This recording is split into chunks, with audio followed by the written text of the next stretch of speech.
विश्वास में परमात्मा का वास होता है।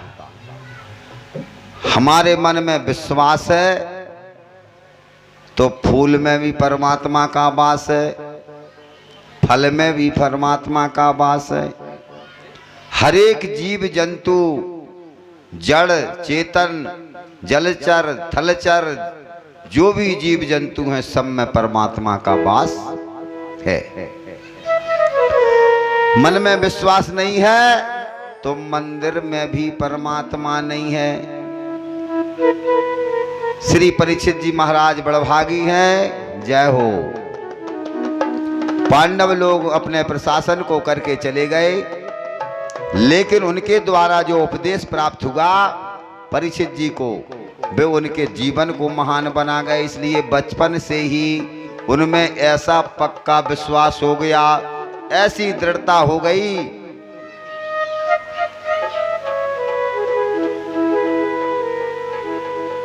जो अपने जीवन में 3 बातों का ध्यान रखता है। पहली बात है, जो होगा उसे कोई रोक नहीं सकता है, वो होके ही मानेगा। वो जो नहीं होगा वो कभी नहीं होगा, उसे कोई कर भी नहीं सकता है। और जो हो रहा है वही परमात्मा की इच्छा है, वही प्रभु की इच्छा है। इसलिए मैं तो सत्कर्म करो, अच्छे कर्म करूं, ये समय को संभालने की बात है। परीक्षित जी महाराज बड़े प्रतापी हैं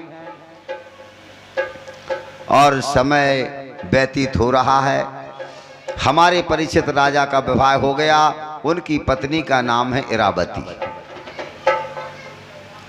और समय अनुसार उनके यहाँ 4 पुत्रों का जन्म हुआ। परीक्षित के 4 पुत्रों में बड़े पुत्र का नाम है जन्मेजय।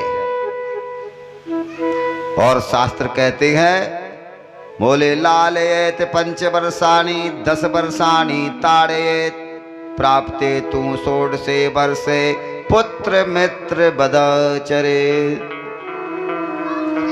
बच्चे का 5 वर्ष तक लालन पालन करना चाहिए, और जब बच्चा 10 वर्ष का हो जाए तो फिर उसे ताड़ना देना चाहिए। लेकिन जब बालक 16 वर्ष का हो जाए, अपनी कंधे की बराबरी का हो जाए, तो फिर पुत्र को पुत्र मत मानो, फिर पुत्र को मित्र मानो और उसकी सहायता लेकर के कार्य करो। आदरणीय श्री सूत जी महाराज कहते हैं, परीक्षित ने देखा कि मेरा प्रशासन तो बड़ा सुंदर चल रहा है, गौओं के स्तनों से दुग्ध निकल रहा है। अपने आप कोई व्यक्ति अपने घर में ताला नहीं लगाता है। परीक्षित के राज्य में चोर डाकू परीक्षित के शासन में होते नहीं थे, ऐसा सुंदर उनका प्रशासन है। राजा ने सोचा कि मेरा बड़ा पुत्र अब राजकार्य संभालने के लिए हो गया है, अब मुझे ऊपर की तैयारी करना चाहिए। तो एक संत जी ने कहा कि आप 24 घंटे को 3 भागों में बांटो, 8 घंटे सो, 8 घंटे कमाओ और 8 घंटे भजन करो। भगत जी ने कहा, बोले महाराज 8 घंटे सोने के तो ठीक हैं, सोने के जो आपने 8 घंटे बताए हैं वे तो ठीक है, चल जाएंगे। कमाने के भी 8 घंटे ठीक हैं, चल जाएंगे। लेकिन जो आपने भजन के 8 घंटे बताए महाराज, ये तो बहुत ज्यादा है। 8 घंटे बैठ करके माला लेकर के हम भजन थोड़ी कर सकते। तो संत जी ने कहा कि एक काम करो, 24 घंटों को 4 भागों में बांट लो, 6 घंटे कमाओ, 6 घंटे खेलो और 6 घंटे सो और 6 घंटे परमात्मा का भजन करो। भगत जी बोले महाराज, एक तो पहले ही 8 घंटे आपने सोने के बताए थे, वो ही कम लग रहे थे हमें, और आपने उस सोने के 8 घंटे में से 2 घंटे और कम कर दिए।